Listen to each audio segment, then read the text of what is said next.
Hey folks, so it is 11:15, the night of February 24th, 2021. Tonight I finished the Sam Yang interview for Revolution Radio. I hope you all know that I do the last Wednesday of every month for Revolution Radio. I'm honored to be a host. I'm honored to be a part of the team. I love it. Had Sam Yang. He is the host of the Southpaw podcast. I had some extra notes here that I wanted to go over. First of all, towards the end of the episode, I was kind of rushing and I was running out of time, obviously, and I got ahead of myself and I made a comment saying I was talking with my teacher who's a teacher. So here's the deal: I was speaking with my wife who is a teacher, and we were discussing the whole, Gina Carano situation. And my wife had, said to me first, as I'm coming up with how I feel about it, this idea that as educators we want to give people a second chance. And I've said in the past that I'm even in favor of third chances. But for someone like Gina Carano, who has unlimited resources as an A-lister, as a wealthy individual, hit movies, hit TV shows, big plans down the pike, she kind of flushed it all down the toilet, and all she had to do was, listen to a couple like podcasts. You could listen to like Point of Inquiry or Conspiracy Skeptic or Skeptoid or something like that. She could have listened to one of my podcasts. She could have listened to any scientific YouTube video or podcast that just debunks these myths about right wing victimization. Uh, Look, Marjorie Taylor Greene is a United States Congresswoman. She was in Congress giving testimony with a mask over her face that says censored. And, that is the irony of Republican victimization, of, uh, of the GOP's hypocrisy. This idea that you can be, in the institutions of government, the Trump White House. Donald Trump was just president. You have all these QAnon grifters elected to office, and they get to just spew their nonsense for the public record as a part of American history. And it's all nonsense. And while doing it, they wear masks that say censored. Um, White people are not censored in this country. White America is not censored.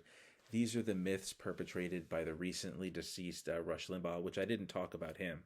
Um, I don't want to spend too much time on Rush Limbaugh. He was just not a good person. Um, I guess I'll leave it at that. I don't want to say anything too horrendous. Um, and I was talking about, Sam Yang is the host of the Southpaw podcast. It is a left-leaning podcast focusing on combat sports, martial arts, so boxing, kickboxing, professional wrestling, mixed martial arts, judo, uh, stick fighting, all that stuff. And we talked about the Gracie family, and yeah, I have to mention just how much I used to adore that family.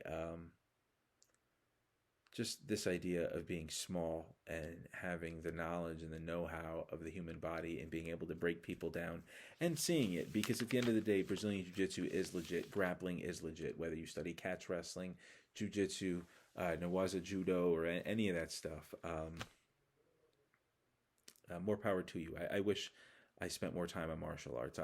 Hey, any left-leaning gyms in Central Jersey, Jersey Shore area that trying to bring me on, I'll come in. I'll give it my all. I'll definitely be a loving, willing student. Um, Ted Cruz, scumbag. We called it.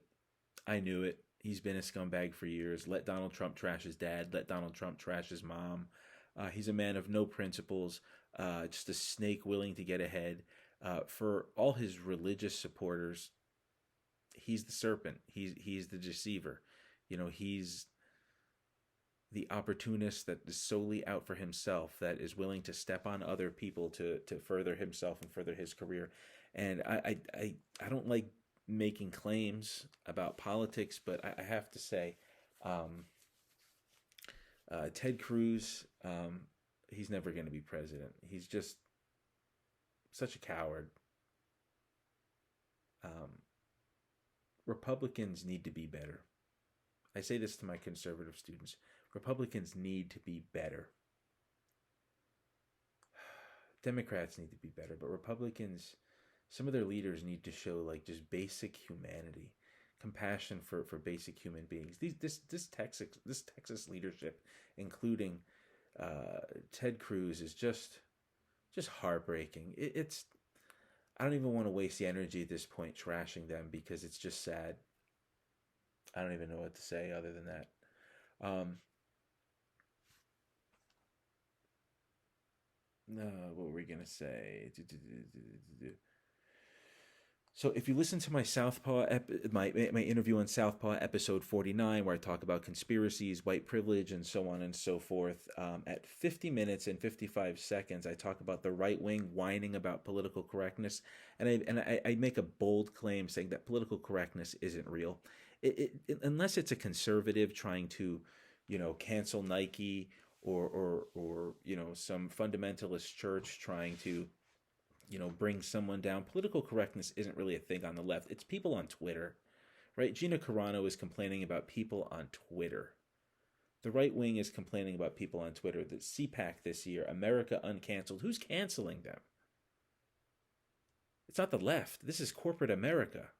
This is corporate America, for-profit America saying we do not like racism. Now, is it ideal? No. But corporate America every once in a while is going to throw a bone to us. I guess I'll gnaw on this bone, right? I don't like corporate America. I don't support corporate America. But if they want to clean out the racists, I'll take it. Truman integrating. Is it Truman who? Correct me if I'm wrong. Was it Truman who integrated the military? Sorry, it's late. Truman integrates the military. I mean, okay, the military is less racist, but it's still imperialist. I mean, that's still a step in the right direction. Right? Capitalism is better than feudalism. It's better than mercantilism. We're human beings. Human beings, it's baby steps. Baby steps. Yeah, so CPAC, America Uncanceled, canceling a speaker over anti-Semitic comments. Is anybody surprised that a speaker at CPAC had made anti-Semitic comments? Again, if you listen to the Southpaw episode 49, I talk about how conservatives, far-right conservatives, have to, juggle between being anti-Semitic or being, are we going to support Israel? It's weird. There are a number of conservative Jews, white supremacist Jews, that are on the far right, circulating out there. I don't know exactly what they think, and it's interesting because there's black people, there's gay men, there's women out there on the far right. So I don't know what they think is going to happen if this revolution comes. Are they grifters? I hope that they're just grifters. I made a comment early on about social media being young, and social media. Let's just say social media is 20 years old, right? 21 years old, as Daryl had pointed out earlier. Social media is around for 21 years. Criticism of main narrative, democratization of the conversation. What do I mean when I say that? I mean, if any issue comes out in the news, we have Twitter, we have Facebook, we had MySpace back in the day. There's Instagram, and there's any number of message boards and all kinds of things that are way ahead of me where I'm at now, where any issue can be discussed, it can be addressed. And for the most part, as long as you have access to a computer, at some point you can access the information and you can address it and you can add your 2 cents. Now, it's not good and it's not bad. It is what it is, right? But we see the power of social media. We see the power of social media not just in the West, but globally, and what it does to narratives, what it does to dictatorships. People are afraid of that power. They're threatened by that power. And how do you challenge social media? Well, they're not going to go after businesses because they're capitalists. They're not going to go after the Zuckerbergs. These lawmakers in Congress have shown that they're just out of touch and they don't know what the hell's going on. But it manifests in having a conference called America Uncanceled, right? If you Republicans are trying to misdirect all the ugliness in the country. Trump's failures in Trump's failures dealing with COVID, Trump's failures dealing with inequality, Trump's failures dealing with foreign policy, just Trump not being any kind of outsider at all, right? Not that Biden is. I'm not going to get into criticizing Biden, but just the, how do we put it, the devolution in the narrative in this country, the devolution in the national conversation, just Trump. So I was talking about Trump just devaluing the national conversation in this country. We see the Trump effect. We see just the Republican Party becoming just the worst that it's ever been. And rather than address that, rather than look inward, rather than look in the mirror, obviously, conservative white America has decided once again to lash out. So, conservatives are always going to lash out, whether it's Germany in the 1930s, Italy in the 1920s, the United States today, the United States in the Reconstruction, whether it's any number of the terrorist organizations coming out of the Middle East and or Central Asia. There's always going to be a backlash. There's always going to be this rage at change. So again, the same people who have had control of the conversation, and I talked about this, whether it was tonight or whether it was on my episode on Southpaw, that whether it was newspapers, whether it was radio, whether it was television, it was a handful of people that controlled conversations in this country. And even if it was numerically a lot of people, it was white men, very rich, very powerful white men pushing, similar political agendas. Social media has smashed that. And if I am someone who runs traditional media, I am doing everything I can to rein in the power of social media.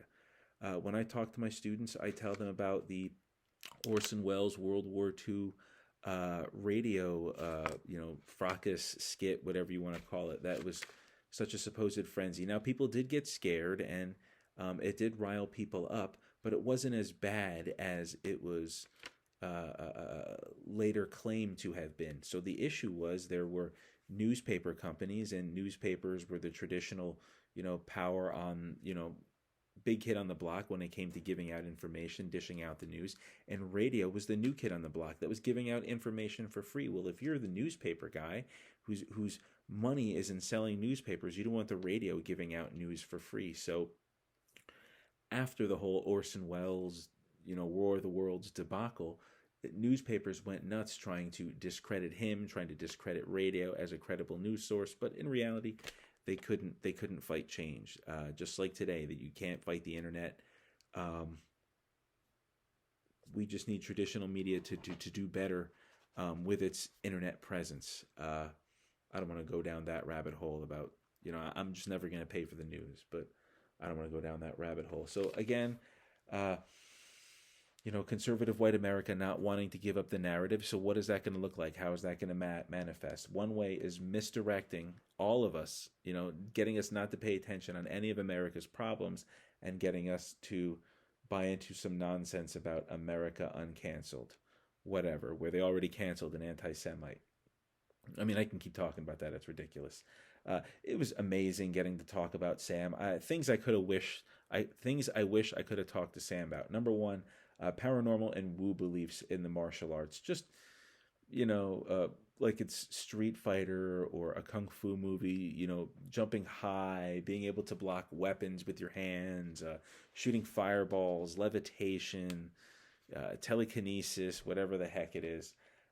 Just getting to pick his brain on the idea of woo or magic in martial arts. And it's always Eastern martial arts, not wrestling, not boxing, but karate or kung fu magically, because there's brown people involved. I'm glad I got to make a comment on how mixed martial arts, in kind of dispelling a lot of the rumors about Eastern martial arts, kind of supplanted one myth with another series of myths. Right-wing macho nonsense in place of Eastern woo nonsense. I don't know. Uh, when white people, Westerners, are too into Eastern mysticism or philosophy, there's usually something there. It's there's a story of alienation there, a story of not feeling like a part of one's own culture or people. So they're looking for something else, and a lot of times it comes with the fetishization of non-Western beliefs. In this case, the East. So whether it be Egypt or Tibet or Japan or anything like that. Let's see. Sam got to talk about problems of macho culture in the right wing. I thought that was really cool. He touched on the ideal instructor. I thought that was really cool. We took a shot at some conspiracy theorists and martial arts culture. I would have really liked to have talked to him more about some of the feedback he's gotten. If you get a chance, please really listen to his interview on current affairs. Just a really, really good interview. And he talks about some of the people he's met, some of the lives he's changed, um, just just the experience in building the community. I think it's really cool. Um, Other than that, I think I got to let it go. The last thing I want to talk about is Sam used to send me messages occasionally telling me that my episode 49, was the most popular episode. And he did it for about a year. And it was really cool. And it was a real boost to my ego getting to hear that. But eventually it stopped. So somebody has obviously surpassed me. But I'm going to keep plugging cheap, like Mick Foley with the cheap pops and the cheap plugs. Um, Other than that, check it out. I mean, Philly Poor People's Army. Check out my episode on Southpaw. Check out Southpaw in general. It's such a cool podcast. There's nothing like it. I mean, Sam really is just touched the goose that laid the golden egg. I mean, it's such a great idea, and he's such a good guy. He's so genuine. It's cool. Daysofunity.org if you want to give to a food bank in New Jersey taking place in New Brunswick. I believe it's March 6th, but go to the website daysofunity.org. Check out Brazilian integralism, uh, fascism, right wing authoritarianism. These aren't just things that exist in the United States, these are things that exist elsewhere. And Brazil is very much a poor version of the United States.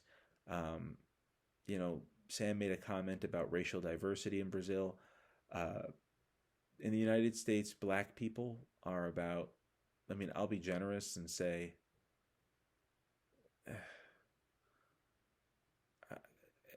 I don't know, like 15% of this country, not even 10%. African Americans, will say, are 13% of the United States. Well, in Brazil, black people make up 70% of the population. So white supremacy is going to manifest a lot differently. There are a group of people called confederados, and I mentioned them in one of these videos or podcasts. These are the descendants of Confederates who fled to Brazil after the Civil War. And they still have rallies down there. You can look them up. Confederados. Confederados. Confederados. They have balls. They have parties. And it's Portuguese-speaking white Brazilians dressing like Southern American secessionists, Confederates. Low lives, I don't know what to call them. But Brazilian integralism, their symbol was a sigma, which is kind of almost like that Greek E with all the different points in it. And the reason they chose that symbol is because it's supposed to represent summation in mathematics. So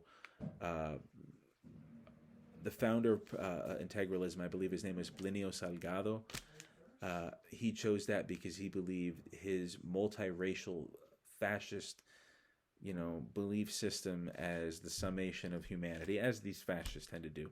It's not a lot of philosophy. It's not a lot of intellectualism. It's not a lot of science. It's a lot of bombast, noise, and colors. And I talk about, like in that video where I make fun of the latest Five Finger Death Punch video. But I think I'm going to leave it there. If you can donate to New Jersey Revolution Radio, please do so. Check out my podcast, Modernity and Absurdity. Check out New Jersey Revolution Radio. Other than that, I'm going to say goodbye. I'm sorry. Yeah, one of the things I want to talk about was giving up on the monopoly of the American narrative and how social media was only around, we'll say, 21 years before conservative white America decided they want to destroy it. The same thing is similar for affirmative action, right? Affirmative action was only around 15, 10, we'll generous and say 20 years before conservative white America decided they wanted to start breaking it apart, that it was unfair. We don't have to go into how land was just given away in this country for years to white Americans. White Americans were allowed to come here and immigrate with loose immigration laws, right? Italians, Jews, Irish, the so-called ethnic whites, Poles, they were all able to use their whiteness to ascend. But I can't hide the fact that I'm not white. Not that I would want to.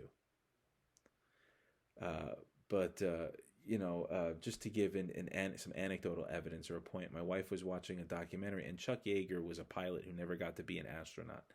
And John F. Kennedy, in an effort to get black people, African Americans, interested in spaceflight, he brought in a guy to be an astronaut, a black man. I don't have the guy's name written here. And Chuck Yeager made it known that he didn't want this guy to pass. So he didn't want anyone to socialize with him, didn't want anyone to give him any pointers, help him out, and then tried to alienate the guy. And this is Chuck Yeager, the white guy that couldn't be astronaut, going against the will of the people, going against the will of the president because racism. A lot of people don't realize how prevalent racism is, and they think if it's not taking the form of lynchings and swastikas and hoods, then it's not real. Racism exists in many different forms, many different ways. The backlash to, being canceled, the backlash, the misinformation about affirmative action, just the way liberals just gave up that. Whenever somebody complains and says, they gave the job for me to a black person. No, that black person was more qualified. And if your boss or whoever told you that you were more qualified and they gave the job to the black person anyway, that's a cop-out, and they're lying, and they're not doing it the right way. They are selling out the institution, the idea, the concept of affirmative action to sell their own butts. Oh, yeah, man, I wanted to give you the job, but I gave it to him because of affirmative action. No, dude, he was more qualified and you needed to cover your ass, and you chose white supremacy. I don't want to talk about affirmative action right now. It's late, and I want to keep this short. So I will do that. Good night, folks. Check me out, Christian Perez, at Perez Podcast. Revolution Radio. Check us out on Facebook. Check us out on social media. Talk to you later. Bye-bye.